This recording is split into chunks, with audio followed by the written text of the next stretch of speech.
ચાલો આપણે આજે ધોરણ ચોથાનું પ્રકરણ 13 ગણિત ખેતર અને તેની ફરતે વાડ બનાવવાનું છે. રહેમત એક ખેડૂત છે. તેણે તેના ખેતરમાં ઘઉં વાવ્યા છે. શું કરે છે? મારા ખેતરની ફરતે વાડની જરૂર છે. મારે કેટલો તાર ખરીદવો પડશે? રહેમત વિચાર કરે છે. રહેમત તેના ખેતરની હદની લંબાઈ જાણવા ઈચ્છે છે. શું તમે આ ચિત્રની મદદથી તે શોધી શકશો? આપણે શોધી શકીશું? તો ચોક્કસ. તો જુઓ, દરેક બાજુની લંબાઈ તેની બાજુમાં લખેલી છે. તો આ બાજુની લંબાઈ 9 મીટર, આ 15 મીટર, આ 21 મીટર અને આ 9 મીટર. તો એનો આપણે સરવાળો કરીએ તો કેટલું થશે? 9 + 15 + 21 + 9 = 54. તો હા, હદ 54 મીટર લાંબી છે. રહેમતે 70 મીટરનો તારનો વાળેલો વીંટો એટલે કે રોલ વાડ માટે ખરીદ્યો. અને શું કર્યો? 70 મીટર રોલ ખરીદ્યો. તો એણે આ 70 મીટર ખરીદ્યો. હું પણ મારા ખેતર માટે આવું જ કરીશ. ગણપત કહે છે કે હું પણ આવું જ કરીશ. શું તમે મને તમારો વધેલો તાર આપશો? હું તે મારા ખેતર માટે વાપરીશ. બરાબર છે. 70 મીટર ખરીદેલો છે અને એની પાસે તો કેટલો છે? તો એની પાસે તો એને તો 54 મીટર જ જોઈએ છે. બરાબર છે. તો 70 - 54 એટલે 16 મીટર વધશે. એટલે એને શું કીધું? રહેમતે હા, હું ચોક્કસ આપીશ. એને ગણપતને કીધું. રહેમતે કેટલો તાર ગણપતને આપ્યો? તો કેટલું વધ્યો? 16 મીટર વધ્યો ને. તો રહેમતે 16 મીટર તાર ગણપતને આપ્યો. બરાબર છે. 16 મીટર તાર આપ્યો. હવે ગણપતે રહેમતનો આભાર માન્યો અને તેના ખેતર ફરતે વાડ કરવાનું શરૂ કર્યું.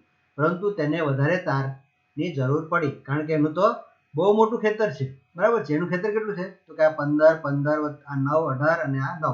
તો કેટલું છે? તો કે 15 + 15 + 9 + 18 + 9 બરાબર કેટલું? 66. તો કેટલું જરૂર પડશે ને? ગણપતના ખેતરની હદ કેટલી લાંબી છે? તો 66 મીટર જેટલી લાંબી છે. ગણપતને તેના ખેતર માટે વધુ કેટલા તારની જરૂર પડશે? તો એની પાસે તો એને 66 મીટર છે અને એની પાસે તો 16 મીટર એને રહેમત પાસે લીધો. તો કેટલી જરૂર પડશે વધારે? તો બીજી 66 - 16 એટલે કે બીજી 50 મીટર તારની જરૂર પડશે. મહાવરો. અહીં કેટલાક વધારે ખેતરના ચિત્રો આપેલા છે. કયા ખેતરની હદ સૌથી લાંબી છે તે શોધો. બરાબર છે. આ બધા ખેતરો અ, બ, ક અને ડ એવી રીતે 4 ખેતરની હદ આપેલી છે. તો એ બધાનો અહીંયા આપણે હદનો સરવાળો કરીશું. તો આનો હદનો સરવાળો કેટલો થશે? 60 મીટર. બરાબર છે. 6 મીટર, 15 મીટર, 24 મીટર અને 15 મીટર. એવી રીતે કેટલી છે આની? પહેલાની 60 મીટર છે. એવી રીતે બીજાની. તો બ માં કેટલો છે? 6 3 6 6 12 અને 9. એનો સરવાળો કરીશું તો કેટલું થશે? 42 મીટર. તો આપણે લખીશું 42 મીટર. બરાબર છે. એવી જ રીતે અહીંયા 9 12 અને 15. તો 9 + 12 + 15 તો કેટલા? 36 મીટર. તો ક ની હદ કેટલી થશે? 36 મીટર થશે. હવે ડ માં કેટલું છે? 15 9 15 15 મીટર, 9 મીટર અને અહીંયા 15 મીટર. તો એનો આપણે સરવાળો કરીએ તો એનો કેટલું થશે? 78 થશે. તો આપણે અહીંયા કેટલું લખીશું? 78. તો આપણે જોયું કે અ, બ, ક અને ડ. તો અ ખેતરની હદ કેટલી? 60 મીટર, બ ની 42, ક ની 36 અને ડ ની 78 મીટર છે. આથી ખેતર ડ એટલે કે 78 મીટરની હદ ખેતર ડ ની હદ સૌથી લાંબી થશે. હવે ચંદુના પિતાજી વૃદ્ધ યુવા માણસ તરીકે તેના ગામમાં ઓળખાય છે. 70 વર્ષની ઉંમરે પણ તે એકદમ તંદુરસ્ત છે. શું તમે તેનું રહસ્ય જાણો છો? તે દરરોજ સવારે ખેતરની તરફ ફરતે ચાલે છે. તે ચંદુના ખેતર ફરતે રોજ 4 ચક્કર મારે છે. તેમણે કેટલું અંતર કાપ્યું હશે? તો 4 ચક્કર મારે તો આ 100 + 50 + 100 + 50 એ કરીશું તો કેટલું ટોટલ થશે? 500 મીટર થશે. બરાબર. 500 મીટર ગુણ્યા 4 કરીએ. 4 ચક્કર લગાવે, 1 ચક્કર લગાવે તો 500 મીટર. તો 4 ચક્કર એટલે 500 ગુણ્યા 4 તો 5 ચોક 20 ને 1 0 એટલે કે 500 2000 મીટર થાય. હવે 1000 મીટર બરાબર 1 કિલોમીટર. તો 2000 મીટર બરાબર કેટલા? તો 2 કિલોમીટર. તો કેટલું એક અંતર કાપ્યું હશે એને? 2 કિલોમીટર. હવે આ 500 કેવી રીતે થયું? તો આપણે અહીંયા બતાવી દઉં તમને કે 500 એ 100 આ બધાનો સરવાળો કરીએ તો 500 મીટર થશે. હવે ગણપતની પત્ની દરજીનું કામ કરે છે. દરજીની દુકાનમાં કામ કરે છે. તેણે ટેબલ ક્લોથની ફરતે લેસની પટ્ટી લગાવવાની છે. તેણે 100 મીટર લેસ કરી દીધી. કેટલી? 100 મીટર. તે નીચે આપેલ ટેબલ ક્લોથનું ચિત્ર જુઓ કે એક ટેબલ ક્લોથની ફરતે લગાવવા કેટલી લેસ જોઈશે? તો 1 મીટર ને 50 સેન્ટીમીટર. અહીંયા 50 સેન્ટીમીટર. અહીંયા 1 મીટર ને 50 સેન્ટીમીટર. અહીંયા 50 સેન્ટીમીટર. તો કેટલી જોઈશે? તો બધાનો આપણે સરવાળો કરીએ.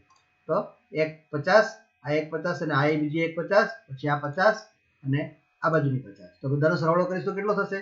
શૂન્ય શૂન્ય 5 + 5 + 5 + 5 એટલે 5 ને 5 10 ને 15 ને 5 20 શૂન્ય વધી તેની 2 2 ને 2 4 એટલે 4 મીટર થશે. તો કેટલી જોઈશે એને 4 મીટર લેસ જોઈશે. પણ એટલે તો કેટલી ખરીદી છે 100 મીટર ખરીદી છે, બરાબર છે. હવે આવા 3 ટેબલ ક્લોથની ફરતે લગાવવા કેટલી લેસ જોઈશે?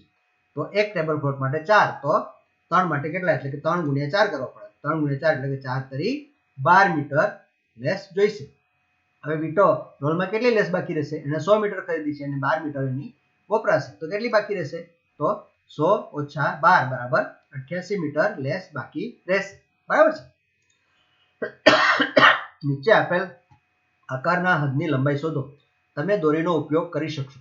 જો તમારે હદની લંબાઈ શોધવી હોય તો અહીંથી આમ કરીને દોરી તમે મૂકશો ને તો એ બધાની તમને દોરી મૂકવાની અને પછી એને સીધી કરીને ફૂટપટ્ટીથી માપવાની, બરાબર છે.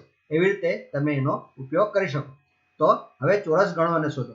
પછી એવી રીતે શોધીએ પછી ચોરસ ગણવાના.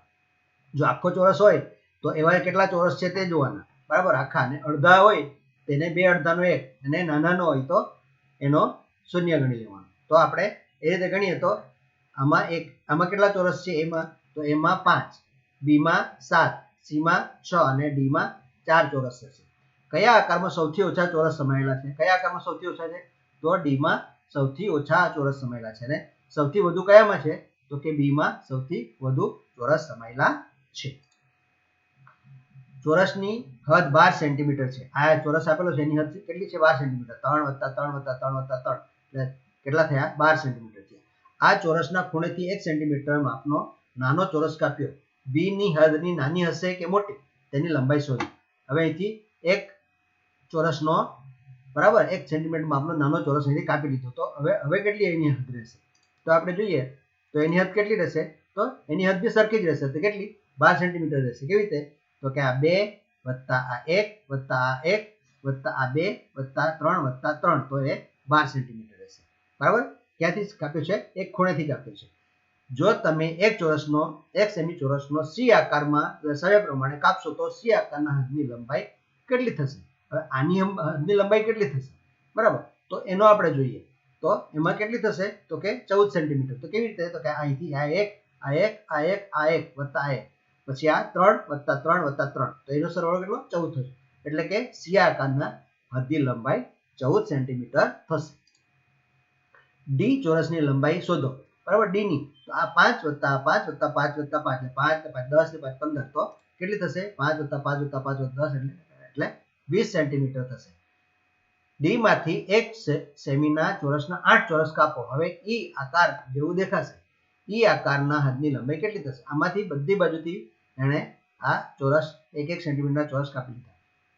તો એ કાપશે ને તો પછી આપણે ગણવાનું હોય તો કેવી રીતે ગણવાનું? 1 + 1 + 1 + 1 + 1 + 1 + 1 + 1 + 1 એવી રીતે આ ગણતા જઈશું ને તો આ કેટલું થશે ખબર છે? 36 સેન્ટીમીટર થશે, બરાબર છે. હવે 1 સેન્ટીમીટર માપની હદ. હવે આની હદ ગણવી હોય તો કેવું? આ 1 + આ 1 + આ 1 + આ 1 તો કેટલું? 1 + 1 + 1 + 1, બરાબર. આ રીતે ગણી શકાય. તો એને આપણે કેવી રીતે લખી શકીએ?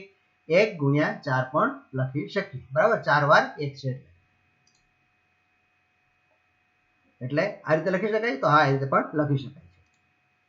હોકીના મેદાન 91 મીટર અને 40 સેન્ટીમીટર લાંબુ અને 55 મીટર પહોળું છે. મેદાનની હદની લંબાઈ કેટલી? તો એની હદની લંબાઈ આપણે શું ગણવી હોય તો 91.40 + 55 તો આ 40 0 4 + 0 = 4 5 + 1 = 6 9 + 5 = 14 તો 146.40 મીટર એની લંબાઈ 146 મીટર અને 40 સેન્ટીમીટર એની લંબાઈ થશે હોકીના મેદાનની. ઉષા અને વલ્સમાં વચ્ચે દોડની શરત લાગી. ઉષા અંદરના વર્તુળમાં દોડી રહી છે, વલ્સમાં બહારના વર્તુળમાં દોડી છે. આ ઉષા છે, આ વલ્સમાં છે, બરાબર છે. એ લોકો અહીંથી સ્ટાર્ટ કર્યું છે. વલ્સમાં ઉષા કરતા ઝડપથી દોડે છે, છતાં પણ તે દોડમાં હારી ગઈ. શું તમે અંદાજ લગાવી શકો કેમ? બરાબર. કારણ કે બંને એક જ જગ્યાએથી. હવે ઉષા તો અહીંથી નાના વર્તુળમાં દોડતી હતી એટલે નાના વર્તુળની હદ તો શું હોય છે? નાના વર્તુળની હદ ઓછી હોય છે. આથી વલ્સમાં જોરમાં દોડે તો પણ આ પહેલા દોડી રહી છે એટલે એ હારી ગઈ. ચિત્રમાં દર્શાવ્યા મુજબ દોડવીર અલગ અલગ જગ્યાએથી દોડવાનું શરૂ કરે તેવી દોડ તમે જોઈ છે? અનુમાન કરો. હા, અમે આવી દોડ જોઈ છે. આવી રીતે જો આ નાના વર્તુળો પાછળથી, પછી એના પછી થોડોક આગળથી, આ વધારે આગળથી, કારણ કે આને વધારે દોડવાનું એટલા માટે. તો એના માટે આવી રીતે દોડવાનું શરૂ કરે ને તો એવી આપણે રમત ઓલિમ્પિક્સમાં જોઈ છે. ધોરણ 3 અને 4 ના વિદ્યાર્થીઓ એક શાકભાજીનો બગીચો બનાવવાનું વિચાર્યું. તેમણે જે જગ્યા પસંદ કરી તે આવી દેખાય છે, બરાબર છે. એક આ બગીચો ને એક આ બગીચો. બંને વર્ગના વિદ્યાર્થીઓએ વિચાર્યું કે બગીચો એક મોટો છે એટલે બંનેને બગીચો એક જોઈતો હતો. અચાનક નીતુએ કહ્યું, મને લાગે છે કે બંને બગીચા સરખા માપના છે. તદ્દન શક્ય છે. અમને શોધવા દે. જો તું સાચી હોય તો બંને બગીચાની લંબાઈ એક સરખી છે તેમ નીતુ કેવી રીતે કહેશે? કારણ કે જો આ ચોરસ છે અને આ લંબચોરસ છે, બરાબર છે. એટલે જો આ બધાની લંબાઈ 4 4 હોય તો 4 ચોક 16 થાય અને આ ધારો કે આ 5 ને આ 3 તો 5 આ 5 અને આ 4 હોય તો 5 + 5 10 ને 4 14 ને આ 3 ને 3 6 એટલે આ 3 અને આ 3 એટલે કે આ 16 અને આ કેટલો થાય 15 એટલે આ બંનેનું કદ હદ સરખી થાય. તમારા વર્ગખંડમાં રહેલ આ ટેબલ જુઓ અને તેના પર કેટલા ગણિત ગમતના પુસ્તકો મૂકી શકો છો તેનું અનુમાન કરો. બરાબર છે. તો આપણે કેટલા 8 આપણે મૂકી શકીશું. હવે તમે તપાસો કે તમારું અનુમાન સાચું છે કે તમે કેટલા મૂકી શકશો. તો 8. તમારા અનુમાન અને પુસ્તકની ખરેખર સંખ્યા વચ્ચે કેટલો તફાવત છે? તો 0 નો તફાવત છે. બીજું એક ટેબલ જુઓ. શું આ ટેબલ પહેલાના ટેબલ કરતા મોટું છે? તો હા, એ મોટું ટેબલ આપણે મૂક્યું. હવે અનુમાન લગાવો કે એમાં કેટલા મૂકી શકાય? તો આપણે 12 મૂકી શકીશું ને એ પણ 12 મૂકી શક્યા છે. તો બે વચ્ચેનો કેટલો તફાવત થશે? પેલામાં 8 હતા અને આમાં 12 એટલે 12 - 8 તો 4 પુસ્તકોનો તફાવત રહેલો છે.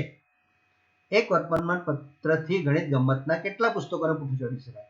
તો એક વર્તમાન પત્રના એમાંથી આપણે બે ને આપણે ચડાવી શકીએ અને અડધા વર્તમાન પત્રથી આપણે એકને ચડાવી શકીએ. શું તમે નાના કાગળથી તમારા એકદમ નાનું હોય તો એનાથી આપણે ચડાવી શકતા નથી. નાનામાં નાના કયા કાગળથી તમે તમારા ચોપડીનું પૂઠું ચડાવી શકો છો તે શોધો. આ તમારે જાતે શોધવાનું છે, બરાબર ને? તમારા દોસ્ત પણ કેટલો નાનો કાગળ વાપરે છે પૂઠું ચડાવવા તે પણ તમારે શોધવાનું છે. આપેલ ચિત્રમાં સૌથી મોટું પાંદડું કયું છે? હવે આમાં જોઈશું તો બધામાં તમારે આ ચોરસ ગણવાના. જેમાં ચોરસ વધારે તે મોટું પાંદડું. તો આમાં ચોરસ વધારે છે એટલે આ મોટું પાંદડું થશે. બગીચામાંથી થોડા પાંદડા એકત્ર કરો. આ ચોરસ કાગળમાં દરેક પાંદડા એક એક કરીને ચોંટાડો. દરેક પર્ણની ફરતે રેખા દોરી નિશાની કરો અને તપાસો કે કેટલા ચોરસ દરેક પાંદડામાં સમાયેલા છે. આવો પેલો ચોરસ હતો ને મૂકવાનો, એની પર પાંદડા મૂકવાનું. પછી કયું પાંદડું સૌથી મોટું છે તમારે શોધવાનું અને કયું નાનું છે એ પણ તમારે શોધવાનું છે. એ તમારે પ્રવૃત્તિ કરવાની છે, બરાબર છે. મોટા લીલા ચોરસમાં 1 સેન્ટીમીટરના માપના કેટલા નાના ચોરસ આવેલા છે? કેટલા છે? તો 1 2 3 4 5 6 7 8 9 10 11 12 13 14 15 16 17 18 19 20 21 23 24 27 28 29 30 31 32 33 34 35 36 કેટલા છે? તો 36 આવેલા છે. શું તમે ગણતરી કર્યા વગર કુલ નાના ચોરસ ગણવા માટે ઝડપથી રસ્તો શોધી શકશો? હા, આપણે એ શોધી શકશું. તો કેવી રીતે?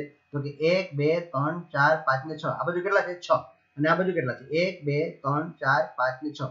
જો ચોરસમાં આવી રીતે બે બાજુ સરખા સરખા હોય તો એને આપણે શું કરવાનો? ગુણાકાર કરવાનો. તો આ 6 ગુણ્યા આ 6 એટલે કેટલા થશે? તો 6 ગુણ્યા 6 તો 36 થશે, બરાબર? તો એટલા આપણા થઈ ગયા. આપેલ વાદળી લંબચોરસમાં 1 સેન્ટીમીટર માપના કેટલા ચોરસ સમાઈ શકે તેનું અનુમાન કરો. તો આપણે અનુમાન કરીએ. 1 2 3 ને 4 આ બાજુ કેટલા છે? 4. 1 2 3 4 5 6 7 અને 8 તો કેટલા? આ બાજુ 8 એટલે 4 ગુણ્યા 8 તો 8 ચોક 32 તો કેટલા થશે? 8 ગુણ્યા 4 બરાબર 32. આમાં 32 સમાઈ શકે એવું આપણે અનુમાન કરીએ છીએ. નાના ચોરસ ગોઠવીને એનું અનુમાન તપાસો. તો આપણે આમાં બીજા નાના ચોરસ ગોઠવીએ તો આપણે બધા ચોરસ ગોઠવીએ કેટલા થયા? 1 2 3 4 5 6 7 8 9 10 11 12 13 14 15 16 17 18 19 20 21 22 23 24 25 26 27 28 29 30 31 ને 32 થઈ ગયા ને? 32. તો આપણું અનુમાન સાચું પડ્યું. આ ચિત્ર જુઓ. શું તમે તેને એક સમાન 4 ટુકડામાં વિભાજિત કરી શકો છો? દરેક ટુકડામાં સમાન ચોરસ હોવા જોઈએ. જો હવે તમને એક વાત કહી દઉં.